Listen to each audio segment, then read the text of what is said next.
Sorry about that. I had a bit of a coughing fit, and so and I accidentally ended the video. So we'll make this a part two. So cloud security is where we left off. Cloud security, cloud access security broker. So again, once we're in the cloud, we still want security. We can put virtual firewalls in front of servers. There's nothing wrong with that. We can put virtual intrusion prevention, intrusion detection, DLP systems, data loss prevention systems, all in the cloud. Cloud access security broker essentially is software tools or VM tools or actual devices that ensure either in the real world or in the cloud to ensure that the company's security policies are equally distributed both in the cloud and in person. So we talked about false positives and false negatives. Patch management, again, this is a big part. This is a little bit covered in our practice for this. Patch management is a critical component, especially vulnerability patch management. Patches for vulnerabilities are released, I mean, depending on how many different types of systems you have, might be released almost on a daily basis. Now, I like to compare patch management at home as compared to an enterprise is drastically different.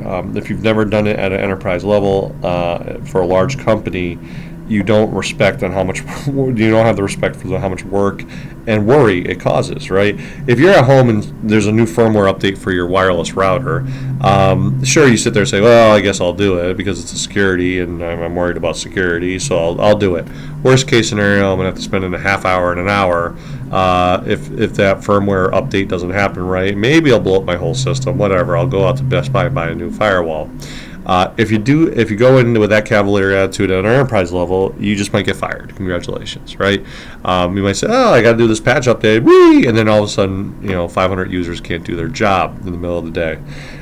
So patch management is a big deal. Again, this is where it comes down to testing your patches, testing your changes, your vulnerability patches, or any kind of patch, any kind of software upgrade, and hopefully a test environment before you push it out to the production environment, as we talked about last lesson, talked about production environments.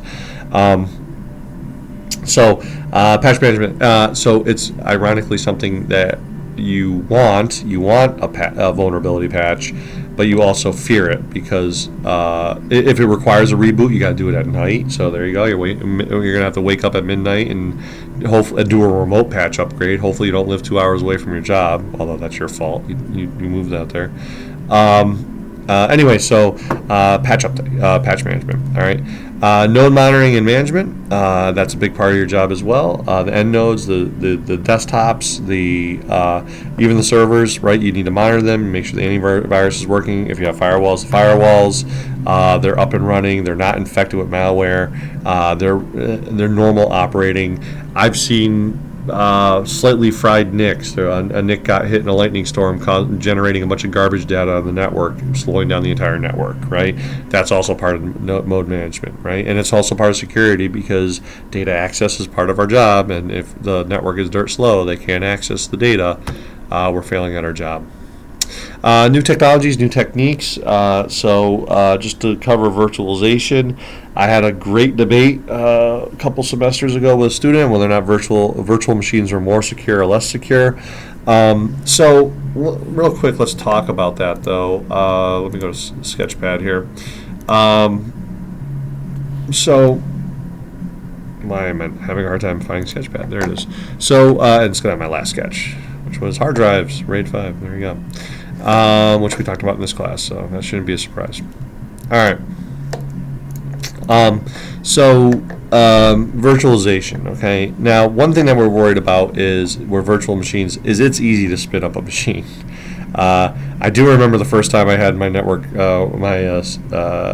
server administrator that I worked side by side with. One day I needed a Linux server real quick just to do. I was upgrading some switches and routers, and I said, "Oh, I need a Linux server." So I yelled over to Sabrina, "Hey, what do you got?" And I knew we just virtualized, and we had extra space in our virtualization server. So I yelled over, "Hey, can I get a quick Ubuntu server?" And she said, "Sure, hold on." And then 40 seconds, 50 seconds later, she goes, "What do you want for an IP address?" Right? And I gave me an IP address, and I SSH'd in, and I had myself a server. Right? It's really easy to spin up a server. That's good. However, it's really easy to spin up a server, and the more servers we spin up a server here, spin up a server here, for every little stupid little project. Who's going to maintain these servers? Okay, and what network are they on, and what access do they have, and what vulnerabilities aren't we patching because we don't maintain them anymore, right? That's what we mean by VMs sprawl, right? Virtual machine sprawl. And ideally, the system administrator, the virtual machine administrator, will go in and see these machines and kind of yell at us occasionally. It's like, wait, are you still using that Linux box that you had me spin up 6 months ago? But again, everyone's job's very busy, and something you have to guard against, VM sprawl. Okay, and that would affect security, of course, right? The other thing I want to talk about is VM jailbreak. Now, as of right now, I know of no way, and I don't think anyone else knows of any true way. There are some kind of weird ways to do it, but it's not really truly what we're talking about here. If we have our virtual environment, right? So this is really a virtual environment, right? And we have our virtual switch, right? And our virtual switch is connected to a real NIC, right? And our VM1 here is VM1 is running over here. And we have a similar setup over here. We got VM2, and it's plugged into a virtual switch, and that virtual switch is tied to its own separate NIC, right? Or even the same NIC. Let's just tie it in the same NIC. Okay, it goes to the same NIC, right? But they're two separate networks, okay? There's no way to do a VM jailbreak is one way to do it, or escape, VM escape, right? There's no way where just because if I do infect this machine with some malware, it doesn't necessarily mean I can easily or at all infect a machine VM2. In fact, this is why sandboxing is potentially a new interesting technology for desktops. Every time a browser runs in a desktop, there's talk of sandboxing it, just bringing up a whole virtual machine and having that virtual machine run the web browser. That way, if that web browser, that virtual machine gets infected, every time I close out the web browser, it kills that virtual machine, right? And it keeps it, sandboxes it in there. And that's why virus detectives will open up a VM and infect that VM with a virus, because I'm not worried about that VM infecting my host machine, right? Or infecting other virtual machines. And that's what we mean by virtual escape, virtual machine escape. Okay? So the big question is virtualization more secure? Again, the same principles apply to virtualization as it does real machines. You need to patch them. You need to be wary of your attack surface. What services do I have running? What holes do I have in the firewalls, both local and in the actual real firewall? So a lot of rules still apply. I don't have a hard opinion on it, actually, to be honest. I've met students that do swear that virtualization is, of course, more secure. So again, but now also, case in point, one argument that was a little faulty was if these two machines can network to each other, which many virtual machines can do. Let's say they're even on different subnets. If VM1 here can go out this NIC, get routed back to this virtual machine, then yeah, you can attack it via the network, but that's not a VM escape. Okay, I didn't escape through the virtual environment and just infect it from one VM to another VM. I went through the network just like a real machine, like a real boy. I used VM1 as a launch pad and threw a network attack on VM2. That's not a VM escape. Okay. Anyway, so again, the same rules kind of apply to virtualization as they do real machines in many regards. Some would argue that it's easier to patch virtual machines because you can create duplicates and do a quick switch over and test the patch on the virtual machine and then move it over to production more easily. There's some truth to that. So you can do it with real machines too. It just costs a little bit more money potentially, depending how big the virtual machine is. It might cost just as much. It's a tough call. It can go either way. So it's an interesting debate. We have cloud storage and services. Again, this is a growing field in security. It all really comes down to ownership of that data. You have to be really careful.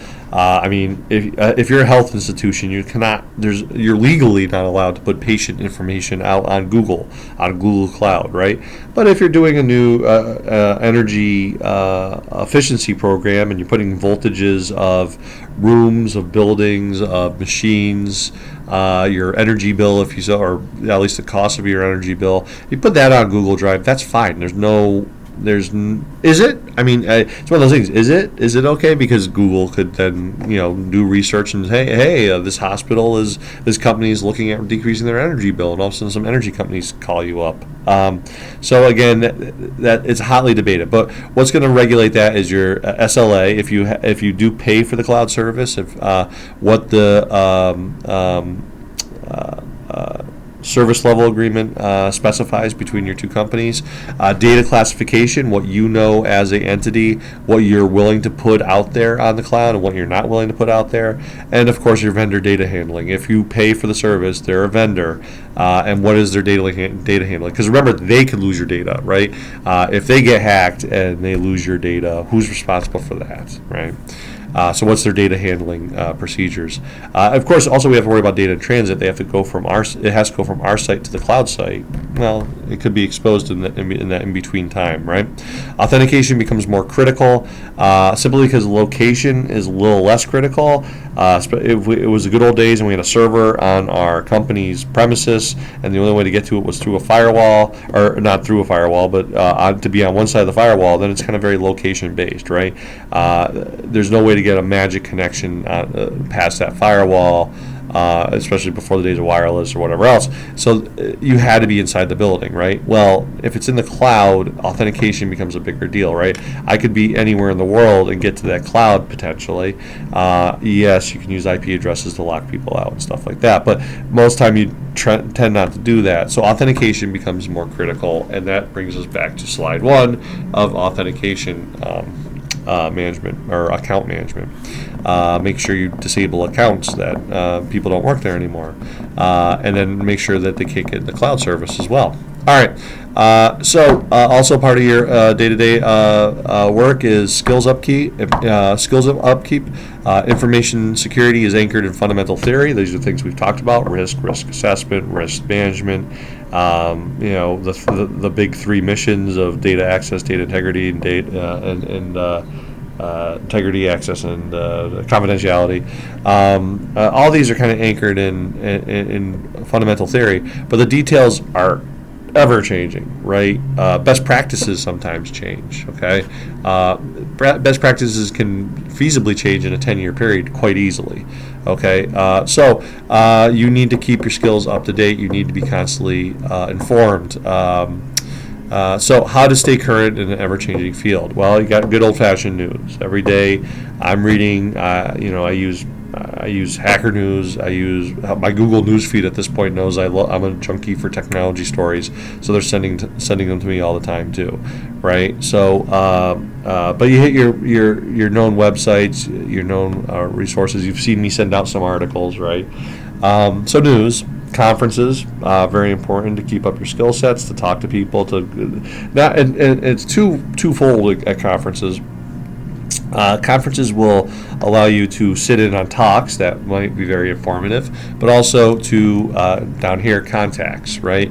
Allow you to do some networking, talk to people in the industry, bounce ideas off them, get some ideas back, that type of thing, all right? That's what I mean by contacts. Certifications, hopefully when you take a certification, you don't learn anything. It should be kind of all review, but by forcing yourself to certify, you might force yourself to update your skills. Evaluating and reevaluating your own network, right? And your own understanding, right? If you don't understand a new technology, and as painful as it might be, believe me, I've been there, you have to sit there and say, you know what, I need to understand this, right? And do what you need to do to try to understand it. Read up on it, go to conferences about it. Hopefully you can get your hands on an actual physical device or maybe a cloud-based device and start playing with it until you understand it, depending on what kind of learner you are, a tactile learner or just informative learner. So change is inherent to information technologies. We need to embrace change, but also be wary at the same time. Change can bring unexpected vulnerabilities to a once secure system. Access management is not set and forget system, right? So once we set up our access and we're like, okay, all our users have just the right amount of privilege to get their work done, Now starts the work, right, for us. We have to maintain that system. People and jobs change, and we need to stay current. A secure data system also needs constant gardening. Reference to the John LeClaire book. Logs and monitoring, right? We have to constantly, logs and monitoring are the ultimate and catch all, right? That's what's going to catch. If there's a 0-day vulnerability, the only weapon we have to catch that the attacker is through logs and monitoring, right? So, what are the chances your enterprise gets hit with a 0-day? Well, it depends on your enterprise, right? We also need to keep our knowledge set and our tool bag up to date, and that's what those conferences are. Also, with conferences too, a lot of times you'll get vendors there, and they love to talk to you about their latest technology and appliances that they all claim make your life easier, although that's not necessarily true. All right, well, I hope you found this informative. Sorry it's in 2 parts. I'll talk to you later.